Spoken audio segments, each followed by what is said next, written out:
मैं रेखा रुल्ला magic healing channel में आपका स्वागत करती हूँ। आज मैं आपको बताऊंगी कि संसार में कोई अपना नहीं होता। दोस्तों, कभी कभी हम जो सुनते और समझते हैं वह पूरी तरह सत्य नहीं होता। आपने कई महापुरुषों की बातें सुनी होंगी, कई बुद्धिमानी पुरुषों और गुरुदेव की बातें सुनी होंगी। उनका कहना यह होता है कि संसार जीवन मोह और माया से भरा हुआ है। हमारे रिश्ते, हमारा धर्म, हमारी इच्छाएं, यह सब बस माया जाल है और जीवन का असली लक्ष्य तो मोक्ष है, मुक्ति है। हमें आध्यात्मिक जीवन की ओर बढ़ना चाहिए। जब भी आप उनकी बातें सुनते हैं तो आपके मन में एक प्रश्न उठता है और वह प्रश्न यह होता है, क्या हमारा संसार जीवन जीना व्यर्थ है? क्या हमें केवल आध्यात्मिक जीवन जीना चाहिए? क्या हमें खुद की खोज करनी चाहिए? क्या हमें संसार के सुख का आनंद नहीं लेना चाहिए? जो लोग इस संसार जीवन में फंसे हुए हैं, क्या उनका जीवन पूरी तरह व्यर्थ है?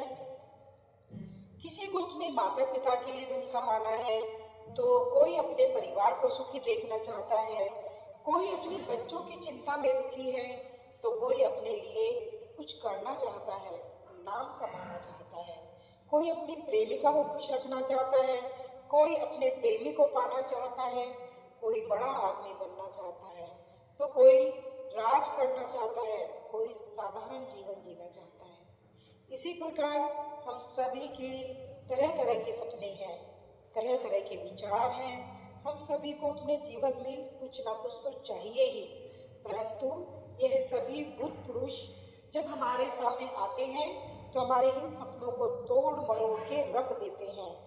जब कहते हैं कि संसार व्यर्थ है और खुद को जानो, खुद को पहचानो, आध्यात्मिकता की राह पर चलो, तब उस वक्त हमारे मन में, हमारे मस्तिष्क में तरह तरह के विचार उत्पन्न होने लगते हैं।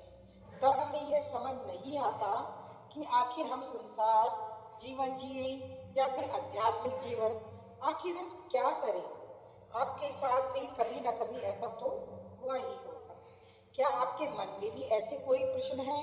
तो आप हमें कमेंट में जरूर बताइएगा। चलिए आगे बढ़ते हैं और इसके पीछे की वास्तविकता को जानते हैं और इन सब के बीच हमें जीवन में संतुष्टि कैसे मिलेगी, हम पूरी तरह से खुश कैसे रह सकते हैं। क्या हमें सब कुछ छोड़कर एक बौद्ध भिक्षु की तरह सब कुछ त्याग कर आनंद मिलेगा? हमारे रिश्ते, पैसा कमाने की इच्छाएं, परिवार के साथ संबंध, हमारे दोस्त, क्या यह कुछ मायने रखते हैं क्या?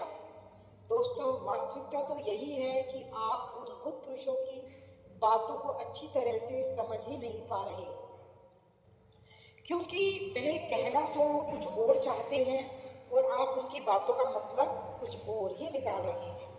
आप उनकी बातों से कुछ और ही समझ रहे हैं। महात्मा बुद्ध खुद ही कहते थे कि उन्हें गरीबी पसंद नहीं है। वे यह कहते थे कि आपको सफलता प्राप्त करने के लिए आर्थिक रूप से सक्षम बनना आवश्यक है। इसका मतलब है कि जब तक आप गरीब हैं और आपके पास आर्थिक साधनों की सामग्री नहीं है, तब तक आप अपने आत्मा की खोज में आगे नहीं बढ़ सकते। और ठीक उसी के विपरीत संपन्न और अमीर होना भी आपके आध्यात्मिक मार्ग की बाधा बन जाती है। कई महापुरुषों ने, कई बौद्ध पुरुषों ने अपनी बातें बहुत ही सीधी और सरल भाषा में कही हैं, लेकिन हम कभी उन बातों का अर्थ कुछ और ही निकाल लेते हैं। हम सभी उनकी बातों को समझ नहीं पाते, क्योंकि उनकी बातें रोजमर्रा की जिंदगी से बिल्कुल अलग होती है। ये लोग कहना तो कुछ और चाहते हैं, लेकिन हम में से ज्यादातर लोगों की बातों का मतलब कुछ और ही निकाल लेते हैं और उसे अपने जीवन में उतारकर हम अपना पूरा जीवन पूरी तरह से बर्बाद कर लेते हैं। चलिए इसे कहानी के माध्यम से समझते हैं। एक बार की बात है, महात्मा बुद्ध नगरवासियों को उपदेश दे रहे थे। महात्मा बुद्ध कह रहे थे कि संसार के माया जाल में मत फंसो, संसार से ऊपर उठो। संसार से ऊपर उठकर ही तुम संसार को जी सकते हो। संसार में जो फंस गया, जिसने अपनी बुद्धि का इस्तेमाल नहीं किया, वह व्यक्ति जो समय पर अच्छे कर्म नहीं करता और बुरे कर्मों में जुट जाता है, वह आने वाले समय बड़े दुखों का सामना कर सकता है, क्योंकि उसके बुरे कर्म ही उसके दुखों का कारण बनेंगे। इसलिए आप सभी इस संसार की मोह माया अर्थात इच्छा, लालच, क्रोध इत्यादि को ध्यान पूर्वक देखते हुए अपने कर्म करें। इतना कहकर महात्मा बुद्ध ने अपना उपदेश समाप्त किया और वहां से चले गए।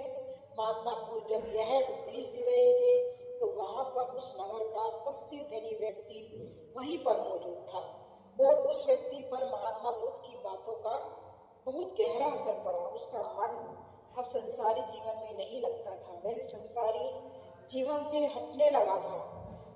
अब उसे अपना सब कुछ किया हुआ व्यर्थ नजर आने लगा था। देखते ही देखते कुछ ही सालों में उसका सारा व्यापार चौपट होने लगा था। उस धनी व्यापारी के परिवार के सभी सदस्य उसे इस तरह से देखकर बहुत चिंतित रहने लगे थे और जब भी कोई उससे बात करने की कोशिश करता था तो वह धनी व्यापारी एक ही बात कहता, यह धन दौलत वो सब बेकार की चीजें हैं, यह सब तो मोह माया है, सब बेकार है, भला हम रिश्ते निभाकर क्या करेंगे, यह सब तो वासना है, जीवन तो केवल एक ही है और वह है मुक्ति। अब तो केवल उसी की आस है, उसी की प्यास है। मैं इतना समझ चुका हूँ कि अब से जो भी होगा वह सब अच्छा होगा। अब से उसने व्यापार पर भी ध्यान देना बिल्कुल बंद कर दिया था और देखते ही देखते वह धनी व्यापारी उस नगर का सबसे गरीब व्यक्ति बन चुका था। वह पूरी तरह से निर्धन हो चुका था, उसका सब कुछ बर्बाद हो चुका था और उसका पूरा परिवार सड़क पर आ गया था। एक दिन जब उसके घर में खाने के लिए कुछ भी नहीं बचा तो उसने अपने आप से कहा, यह मैंने क्या कर दिया, सब कुछ तो बहुत अच्छा चल रहा था लेकिन मैंने अपने हाथों ही सब कुछ बर्बाद कर दिया। आज मेरे परिवार का हर एक सदस्य भूखा है, उनके पास खाने के लिए कुछ नहीं और मैं उनके लिए कुछ नहीं कर पा रहा। वह यह सब सोच ही रहा था कि तभी उसे याद आया कि उसने महात्मा बुद्ध की बातों में आकर अपना जीवन बर्बाद कर लिया। ना तो उसे मुक्ति मिली और ना ही धन। वह सोच रहा, मैं तो कहीं का नहीं रहा, थोड़े थोड़े भोजन के लिए भी आज मुझे रोज मरना पड़ता है, हर रोज मुझे मेहनत करनी पड़ती है, तब जाकर मेरे परिवार को 2 वक्त की रोटी मिल पाती है। अपने परिवार की इस तरह से बुरी हालत देखकर उसे रहा नहीं गया। वह बहुत चिंतित रहने लगा था, वह बहुत परेशान हो चुका था। एक दिन वह अपने घर से भाग गया। रास्ते में जब वह आगे बढ़ रहा था तब उसके मन में ख्याल आया कि वह कहाँ जाएगा, किससे मदद मांगेगा, आखिर अब उसका साथ कौन देगा। तभी उसे याद आया कि उसे महात्मा बुद्ध के पास ही जाना चाहिए, क्योंकि बुद्ध के कारण ही आज उसकी यह हालत है। उसके हालात के जिम्मेदार तो वही हैं। मैं तो सीधा सीधा अपने मार्ग पर जा रहा था, लगातार अपने व्यापार में उन्नति कर रहा था, लेकिन जब से मैंने उनकी बातें सुनी तब से मेरा मन विचलित हो गया। मुझे समझ नहीं आया कि मैं जो जीवन जी रहा हूँ क्या वह सत्य है या फिर जो वह जीवन जी रही है वह सत्य है। उनकी चिकनी चुपड़ी बातों में आकर मैंने अपना सब कुछ बर्बाद कर दिया। मेरे हालात के जिम्मेदार तो वही हैं, इसलिए मुझे उनके पास ही जाना चाहिए। अपने मन में क्रोध लिए 2 दिनों की लंबी यात्रा करके महात्मा बुद्ध के पास पहुंचा और क्रोध में आकर महात्मा बुद्ध से कहता है, हे बुद्ध, आपको कोई ज्ञान नहीं, ना ही आपने सत्य की प्राप्ति की है। आप तो केवल भोले भाले लोगों को फंसाना जानते हैं, अपनी चिकनी चुपड़ी बातों में उन्हें बहलाना जानते हैं। आप लोगों के सीधे उनके फायदा उठाते हैं, आप लोगों से सीधा फायदा उठाकर अपनी प्रसिद्धि को पाना चाहते हैं, आप अपनी प्रशंसा करवाते हैं। आप हमें ऐसे सपने दिखाते हैं जो कभी पूरे नहीं हो सकते हैं। मैं भी ऐसा ही एक सीधा साधा व्यक्ति था और मैं उस नगर का सबसे बड़ा धनी व्यक्ति था। आपसे मिलने से पहले सब कुछ ठीक चल रहा था, मेरे पास धन की कोई कमी नहीं थी, सारे ऐशो आराम थे, सारी सुख सुविधाएं थी। लेकिन जब से मैंने आपका उपदेश सुना मैं आपसे इतना प्रभावित हो गया कि मैं आपकी बातों को ही मानना शुरू कर दिया और वह सारी चीज़ें छोड़ दी जो मुझे संसारी जीवन से जोड़ती थी, अर्थात संसार की सारी मोहाएं मैंने त्याग दी। और आज देखिए, आपकी वजह से मेरा पूरा परिवार भिखारी बन चुका है। वह छोटी सी कुटिया में रहता है, यहाँ तक कि रोज के खाने के लिए भी तिल मरना पड़ता है। आपकी वजह से मैं पूरी तरह से बर्बाद हो चुका हूँ। उस व्यक्ति ने इतना कहने के बाद महात्मा बुद्ध शांति से मुस्कुराते हुए उस व्यक्ति से कहते हैं, आखिर तुम्हारे साथ क्या हुआ और तुमने मेरी बातों का क्या मतलब निकाला। इस पर वह व्यक्ति महात्मा बुद्ध को सारी बातें बता देता है। आप कहते हैं कि धन दौलत की इच्छा करना, यह कामना, यह वासना से बुरी है। आप संसारी जीवन को बुरा भला कहते हैं और खुद इस संसार में आकर भिक्षा मांगते हैं। आप आध्यात्मिक जीवन को अच्छा बताते हैं, किंतु मेरा एक प्रश्न है, इस आध्यात्मिक जीवन से हमें क्या मिलता है, इससे हमें क्या लाभ। आपने कहा था कि हमें आध्यात्मिक जीवन से सुख प्राप्त होता है, लेकिन मैंने तो जब से आध्यात्मिक जीवन अपनाया है तब से मुझे केवल दुख मिला है। यहाँ तक कि मेरे पास जो कुछ भी था वह सब कुछ खो बैठा हूँ। आप लोगों को झूठा सुख दिखाकर उन्हें अंधकार में ढकेल देते हैं। क्या यह वास्तविकता नहीं है। इस पर महात्मा बुद्ध मुस्कुराते हुए उस व्यक्ति से कहते हैं, बेटा तुम बहुत दूर से आए हो, अभी तुम विश्राम कर रात को आकर मैं तुम्हें तुम्हारे सभी प्रश्नों का जवाब दे दूंगा। पहले तो उस व्यक्ति ने इनकार किया, लेकिन महात्मा बुद्ध के आग्रह पर वह व्यक्ति महात्मा बुद्ध की बात मानने और आश्रम में जाकर विश्राम करने लगा। रात्रि के बाद महात्मा बुद्ध उस व्यक्ति के पास आए और कहा, बेटा मैंने एक व्यक्ति की बात सुनी। वह कह रहा था कि एक हाथी हवा में उड़ रहा था और वह अपने पर तेजी से बढ़ता हुआ हवा में चला जा रहा था। उसने तो यह भी देखा कि एक बड़ी मछली अपने पैरों से जीवन पर जमीन पर चल रही थी और एक कुत्ता समुद्र की गहराइयों में सांस ले रहा था। इतना कहकर महात्मा बुद्ध शांत हो गए। तो व्यक्ति महात्मा बुद्ध की सारी बातें सुनकर महात्मा बुद्ध से कहता है, हे तथागत उसके आगे क्या हुआ, आखिर आप चुप क्यों हो गए। तभी महात्मा बुद्ध उस व्यक्ति को समझाते हुए कहते हैं, बेटा क्या तुम्हें लगता है कि ऐसा वास्तव में हो सकता है। इस पर व्यक्ति जवाब देते हुए कहता है, बुद्ध अगर आप कह रहे हैं तो यह अवश्य ही सच होगा, क्योंकि आप इतने बड़े ज्ञानी हैं, आपने सत्य की प्राप्ति की है, तो आपके मुख से निकला हुआ हर एक शब्द तो सत्य ही होगा। तभी महात्मा बुद्ध मुस्कुराते उस व्यक्ति से कहते हैं, बेटा क्या तुमने कभी पहले ऐसा कभी होते हुए देखा है। क्या तुमने कभी किसी हाथी को देखा है जो हवा में तेजी से उड़ता जा रहा हो। इसके जवाब में वह व्यक्ति कहता है, तथागत मैंने तो कभी नहीं देखा। तभी महात्मा बुद्ध कहते हैं, तुमने मुझसे प्रश्न क्यों किया। आपने मुझसे प्रश्न क्यों नहीं किया कि आखिर वह हाथी आकाश में कैसे उड़ सकता है। इसके जवाब में व्यक्ति कहता है, हे तथागत आपके मुख से सुनकर मुझे ऐसा लगा कि मानो वह सत्य हो और आप कह रहे हैं तो यह सत्य ही होगा, इसलिए मैं आपसे एक ही बार प्रश्न नहीं किया। तभी महात्मा बुद्ध उस व्यक्ति को समझाते हुए कहते हैं, कभी भी किसी की बातों पर मत जाना, बल्कि खुद विचार करो, स्वयं सोचो कि उस बात में कितनी सच्चाई है। जो व्यक्ति कह रहा है क्या वह सच है, आखिर वह कहना क्या चाहता है।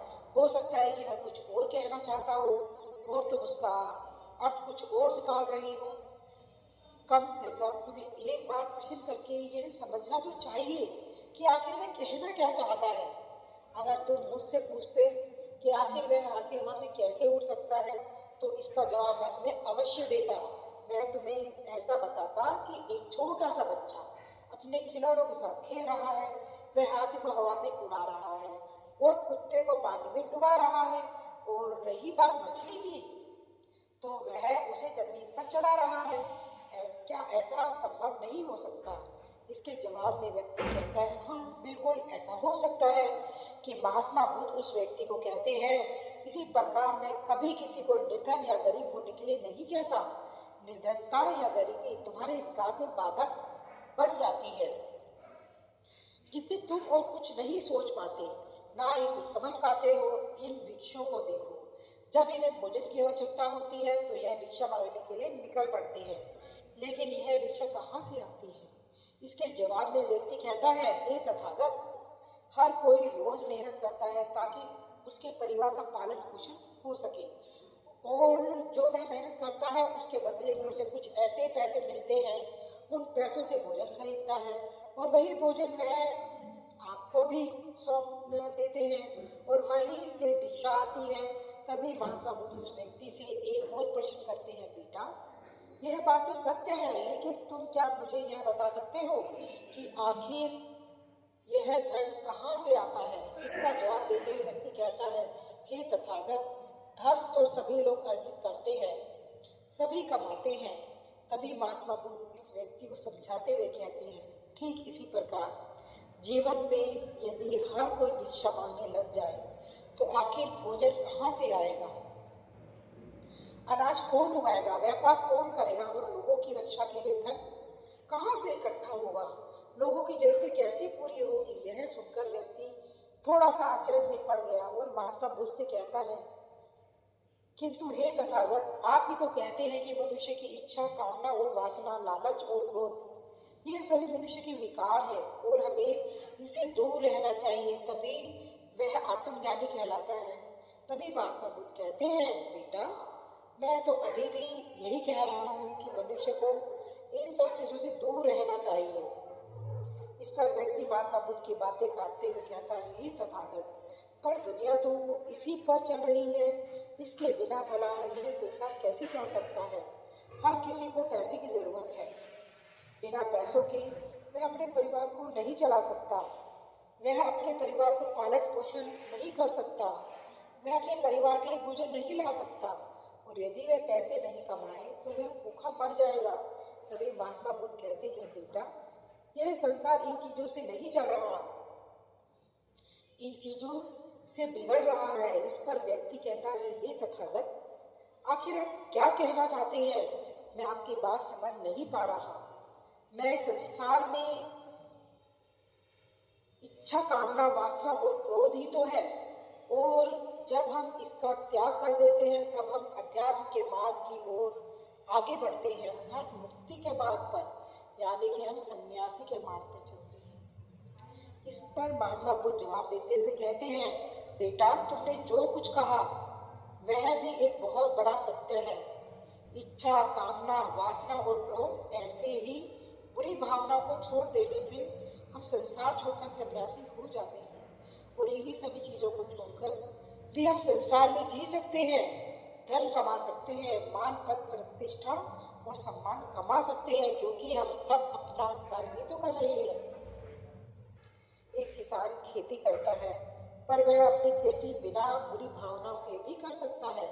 एक व्यापारी व्यापार करता है और इस व्यापार में चीजों को यहाँ से वहां पहुंचाता है, और वह व्यापारी इन चीजों को बिना बुरी भावना के कर सकता है। ठीक इसी प्रकार एक राजा भी अपनी प्रजा की रक्षा करता है, और वह भी अपनी कर्म बिना किसी बुरी भावना के कर सकता है, और एक भिक्षु इन सभी लोगों को सही प्रकार और सही कार्य करने के लिए मार्गदर्शन करते हैं।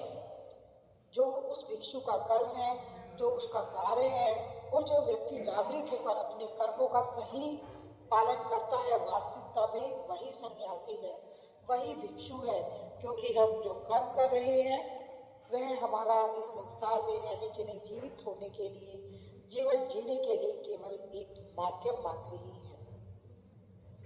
उसे छोड़कर हम कुछ भी नहीं पा सकते, और हमारे सभी कर्म करते हुए हमारा मुख्य उद्देश्य जागृत होना है, खुद को पहचानना है, खुद को जानना है।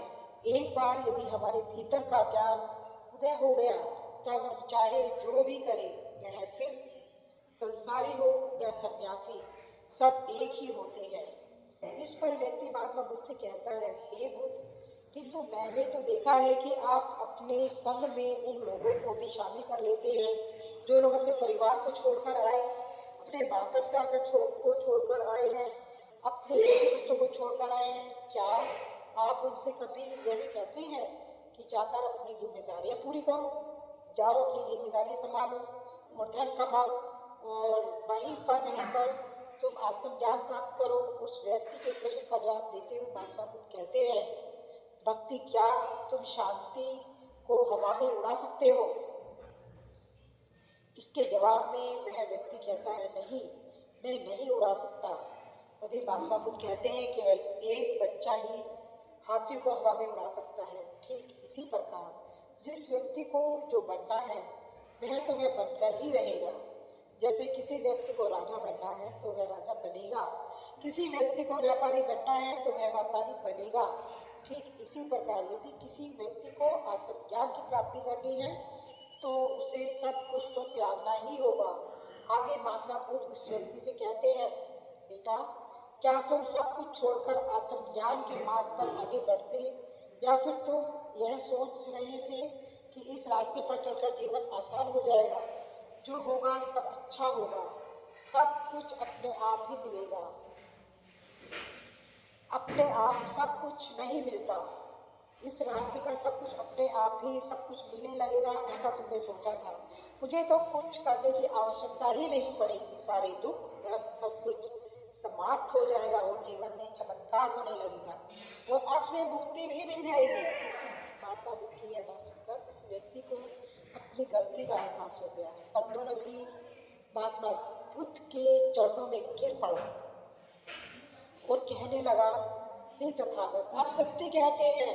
मैंने तो कुछ ऐसा ही सोचा था, क्योंकि मेरा व्यापार सही नहीं चल रहा था तो मुझे लगा कि सब कुछ छोड़कर सब मिल जाएगा, मुझे कुछ करने की आवश्यकता ही नहीं पड़ेगी और मेरे सारे दुख दर्द हमेशा हमेशा के लिए खत्म हो जाएंगे और मैं आत्मज्ञान भी प्राप्त कर पाऊंगा। तभी महात्मा बुद्ध उस व्यक्ति से कहते हैं, बेटा, भिक्षु हो जाना कोई आसान बात नहीं है, इसके लिए सब कुछ त्यागना पड़ता है। एक एक चीज जिसे तुम बहुत प्रेम करते हो वह सारी चीजें तुमसे एक एक करके दूर हो जाती हैं। तो क्या तुम भिक्षु बनने के लिए तैयार हो? क्या तुम सब कुछ छोड़कर अध्यात्म के मार्ग में आगे बढ़ना चाहते हो?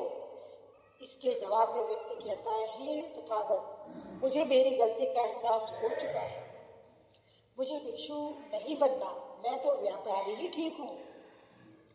मैं तो अपने संसारिक जीवन में ही ठीक हूँ, परंतु अब भी मेरे मन में एक प्रश्न शेष बचा है। अगर आपकी आज्ञा हो तो वह प्रश्न मैं आपसे पूछना चाहूँगा। तभी महात्मा बुद्ध उसे आज्ञा देते हैं।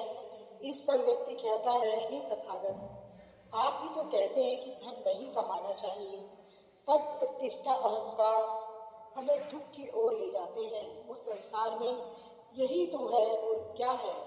यदि हमें संसारी जीवन जीना है तो हमें यह सब तो करना ही पड़ेगा। तभी महात्मा बुद्ध मुस्कुराते हुए उस व्यक्ति से कहते हैं, क्या तुम्हें भूख लगी है? इस पर व्यक्ति कहता है, हाँ तथागत, मुझे भूख लगी है। तभी महात्मा बुद्ध उस व्यक्ति को भोजन करवाते हैं। उसे भरपेट भोजन खिलाने के बाद महात्मा बुद्ध उस व्यक्ति से कहते हैं, लो और खाओ, यह सब तुम्हारे लिए ही है। इसके जवाब में वह व्यक्ति कहता है, तथागत, मैं पहले ही बहुत ज़्यादा खा चुका हूँ, अब मुझसे और नहीं खाया जाएगा। मेरे पेट में अब थोड़ी सी जगह नहीं रह गई है।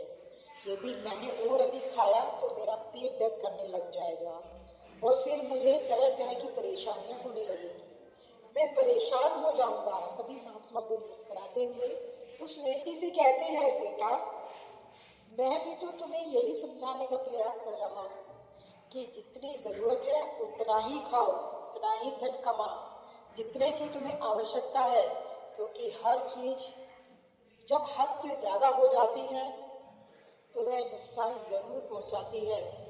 फिर वह चाहे धन हो, चाहे इच्छा, चाहे लालच या फिर कामना या वासना, सब कुछ हद से ज़्यादा आपको नुकसान ही पहुँचाएगा और यह सब आपको केवल दुख ही देंगे। इसलिए इन्हें नियंत्रण में रखना चाहिए। जितने की तुम्हें आवश्यकता है उतना ही हमें चाहिए और जब आप इसे नियंत्रण में रखते हैं तो यह कभी आपको दुख नहीं दे पाएगा, आप हमेशा सुखी रहेंगे।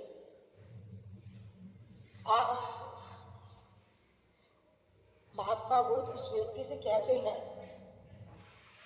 भर दे धन कामना आवश्यक है, क्योंकि धन की कभी कमी नहीं होनी चाहिए, भोजन की कभी कमी नहीं होनी चाहिए, किसी भी कार्य को करने के लिए मन में इच्छा की कमी नहीं होनी चाहिए। लेकिन उसी के साथ में यह भी ध्यान रखना है कि इच्छा अत्याधिक भी नहीं होनी चाहिए। और मैं तुम्हें यही समझाने का प्रयास कर रहा हूँ, मैं तुम्हें यही ज्ञान देने का प्रयास कर रहा हूँ कि मध्य में रहो, ना कम ना ज्यादा। इसलिए जाओ और धन कमाओ, व्यापार करो, अपने कम से ना केवल अपना बल्कि दूसरों का भी भला करो। जब तुम अपने लिए संसारिक कार्यों से लोगों का भला करते हो, तब तुम में और किसी सन्यासी अर्थात किसी भिक्षु में कोई अंतर नहीं रह जाता। बस सभी के मार्ग अलग अलग होते हैं, लेकिन मंजिल एक ही होती है। और तुम कभी मार्ग से भटक ना जाओ, इसलिए ऐसे लोगों की संगत में रहना जो तुम्हें आत्मज्ञान के सीधे मार्ग पर ले चले, जो संसारिक जीवन से हटकर नए जीवन में प्रवेश करवाए, क्योंकि वे लोग बुराइयों से लड़ने में तुम्हारी मदद करेंगे, तुम्हें ताकत मिलेगी और तुम लगातार बिना विचलित हुए अध्यात्म के मार्ग पर लगातार आगे बढ़ते चले जाओगे। इतना कहकर महात्मा बुद्ध शांत हो गए। वह महात्मा बुद्ध को प्रणाम करके कहता है, हे तथागत, आपकी शिक्षा तो बिल्कुल अलग है। आप जो कहते हैं उसके पीछे का कुछ अलग ही होता है, बहुत सीधा और सरल, लेकिन हम उसे समझ नहीं पाते। आपके पास चमत्कार का आश्वासन नहीं है, पर आपके पास वह मार्ग है जिस मार्ग पर चलकर मैं अवश्य ही अध्यात्म को प्राप्त कर सकता हूँ, जिससे मेरा और मेरे परिवार का और सभी लोगों का भला होगा। अगर यह मेरी ही गलती थी कि मैंने आपकी बातों का गलत मतलब निकाला और एक व्यापारी होकर कि मैंने अपने कर्म को छोड़ दिया और यह सोचने लगा कि अब अपने आप ही सब कुछ होगा, सब कुछ अच्छा ही होगा। लेकिन यह सत्य है कि अपने आप कुछ नहीं होता। जब हम हाथ पैर चलाएंगे, काम करेंगे, कर्म करेंगे, तभी हमें फल मिलेगा। जब हम हाथ पैर मारना छोड़ देते हैं तो नदी का बहाव हमें अपने साथ बहाकर ले चला जाता है और तब हमारे हाथों में कुछ नहीं रह जाता। और यही मेरे साथ भी हुआ है। हे तथागत, आज से मैं आपको वचन देता हूँ कि मैं अपना कर्म पूरी ईमानदारी के साथ करूँगा। आपके दिए हुए मार्ग पर मैं पूरी ईमानदारी से चलूँगा।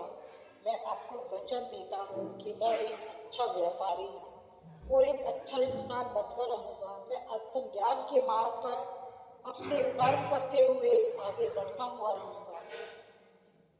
इतना कहकर वह व्यक्ति महात्मा बुद्ध को प्रणाम करके वहां से लौट गया। दोस्तों, हमारे साथ भी कुछ ऐसा ही होता है। जब हम किसी सिद्ध पुरुष की बातें सुनते हैं तो हमें लगता है कि संसारिक जीवन व्यर्थ है और हमने जो कुछ भी आज तक कमाया है, जो कुछ भी आज तक कर्म किए हैं, ये सब व्यर्थ है।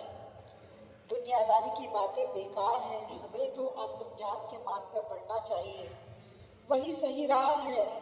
लेकिन हम कभी अपने भीतर नहीं देख पाते कि हमें आत्मज्ञान की कोई जरूरत नहीं है, क्योंकि आज हमारा वक्त बुरा चल रहा है और हमें कोई रास्ता नजर नहीं आ रहा है, तब हमें आत्मज्ञान नजर आ रहा है।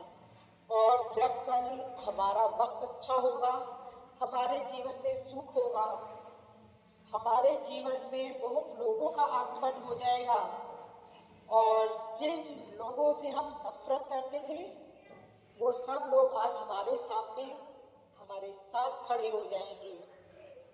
तो आत्मज्ञान कहाँ पर होगा?